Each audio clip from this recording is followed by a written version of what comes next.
Hello guys, आप लोगों का स्वागत है मेरे यूट्यूब चैनल पे। आज मैं आपको सुनाने वाली हूँ गर्भवती हिरनी की कहानी।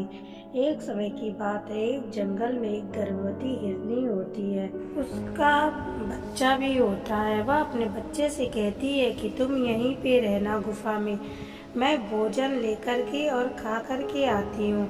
उसका बच्चा कहता है ठीक है, और हिरनी अपने बच्चे को छोड़ करके जंगल में चली जाती है।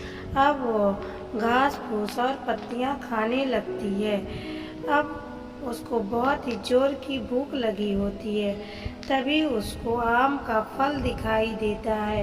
अब वह आम के फल के पास चली जाती है और फल खाने लगती है। अब उसका पेट भर जाता है।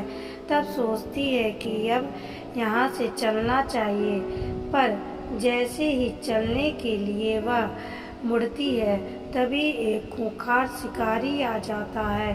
अब वह शिकारी को देखकर डर जाती है। शिकारी जैसे ही उस पर बाण साधता है, तब हिरनी कहती है रुको रुको रुको, पहले मेरी बात सुन लो और मुझे मारो मत।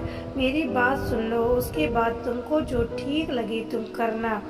तब शिकारी कहता है क्या बात है बताओ। हिरनी कहती है कि मैं गर्भवती हूँ, अगर तुम मुझे मारोगे तो मेरे पेट में जो बच्चा है वो मर जाएगा, और मेरा एक बच्चा गुफा में है, वो भी माँ के साया उसके ऊपर से हट जाएगा। तुम भी तो बाल बच्चे वाले होगे, तुम्हारा भी तो परिवार होगा, कृपा करके मुझे छोड़ दो, तुम मुझे मत मारो। शिकारी थोड़ा दयावान होता है और उसको दया आ जाता है। वो कहता है कि ठीक है, मैं तुम्हें छोड़ देता हूँ, लेकिन तुम यहाँ से जल्दी चली जाओ, पता चले कि मेरा मन बदल गया। तब हिरनी तुरंत ही वहाँ से चली जाती है। आगे चलते चलते थोड़ी दूर जाने के बाद उसे एक और दूसरा शिकारी मिल जाता है। वह शिकारी हिरन को देखते ही उस पे बाण को साध लेता है। अब हिरन कहती है प्लीज मुझे मत मारो, मैं गर्भवती हूँ, मेरा एक बच्चा है, तुम मुझे मत मारो।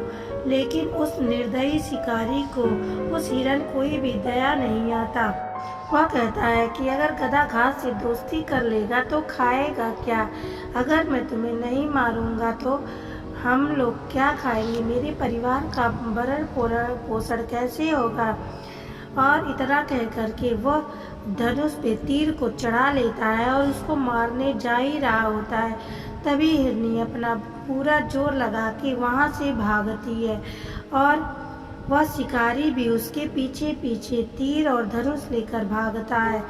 अब वह अपनी जान बचाने के लिए बहुत ही तेज रफ्तार से भागता है, लेकिन शिकारी बाण को चला देता है और बाण जा करके हिरन को लग जाता है।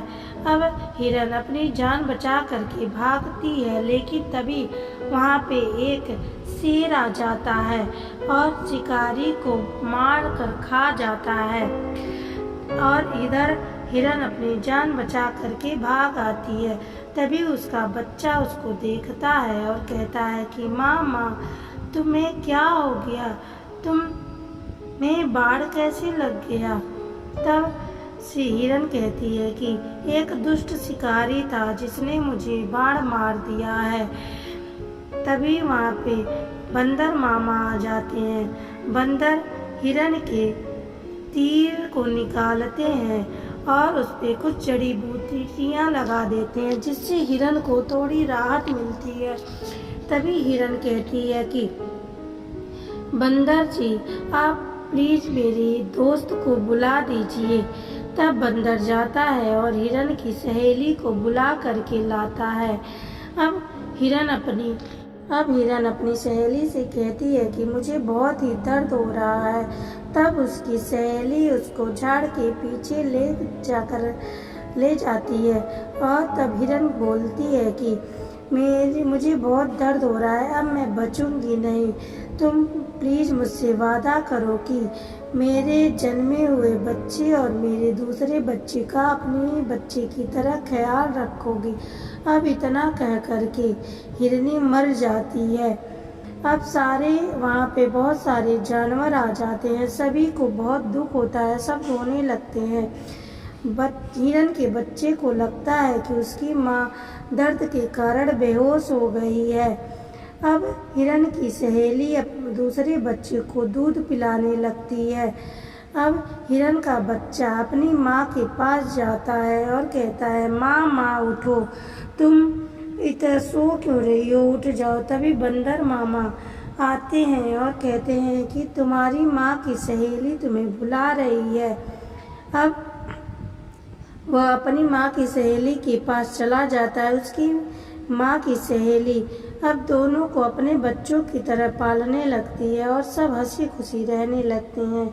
तो इस कहानी से हमें यह सीख मिलती है कि हमें कभी भी किसी भी निर्जीव और बेजुबान जानवरों को नहीं मारना चाहिए, हमेशा उनकी सहायता करनी चाहिए, उनको भी जीने का हक है। अगर ये कहानी आपको अच्छी लगी हो तो लाइक, सब्सक्राइब और शेयर करें। धन्यवाद।